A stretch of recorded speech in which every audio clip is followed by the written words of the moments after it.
I'm not really sure what I'm supposed to be looking for here. Welcome to the Weekly Salvage. As you probably know, we're huge fans of tearing down barriers to ocean science by creating low-cost, open-source tools to study marine environments. A recent article on the legendary hardware hacking blog Hackaday brought yet another useful tool to my attention, an open-source AIS receiver.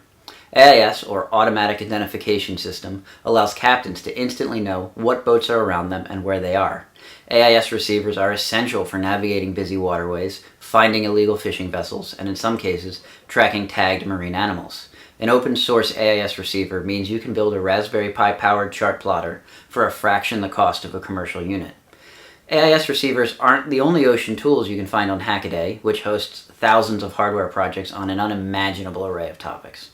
A quick survey reveals projects ranging from open-source gliders that fly autonomously through the water using a buoyancy engine, to large-scale mesh sensor networks to monitor changing ocean conditions, to a cyborg turtle egg that measures movement in a turtle's nest and alerts patrollers when a sea turtle nest is about to hatch. And of course, more recognizable projects like Shaw Selby's Field Kit sensor package and various flavors of our own OpenCTD are out there as well.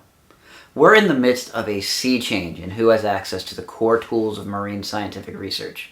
This is an awesome moment to be involved in the development of low-cost ocean hardware. And here's a teaser for you.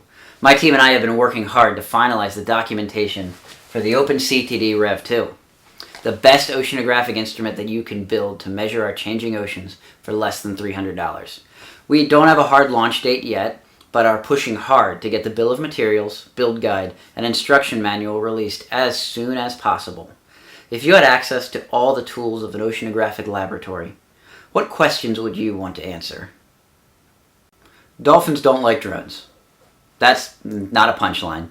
Autonomous or uncrewed aerial vehicles stress bottlenose dolphins out.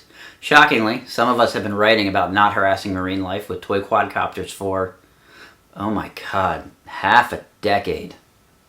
On the same token, low-cost underwater robots are revolutionizing our access to the ocean, and that's awesome. Just don't call them cheap. Just because they're inexpensive doesn't make them cheap.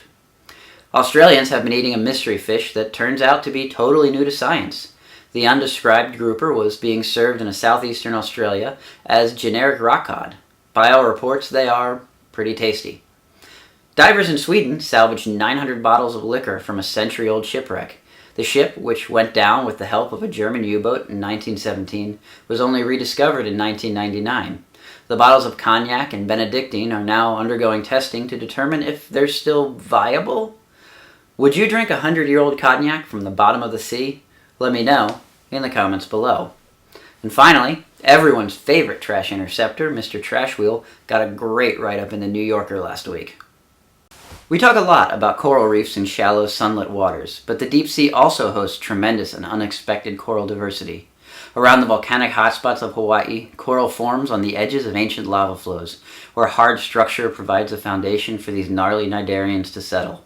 In structure and development of Hawaiian deepwater coral communities on Mauna Loa lava flows, researchers looked at how deep-sea coral reefs form on lava flows in the deep waters around Hawaii and how time and space and flowing lava shape where different corals grow. Thank you for watching. Don't forget to click like, hit subscribe, and ring that ship's bell. As always, if you want to see more of these and support our major projects like Oceanography for Everyone and the OpenCTD, head on over to Patreon and help support our efforts.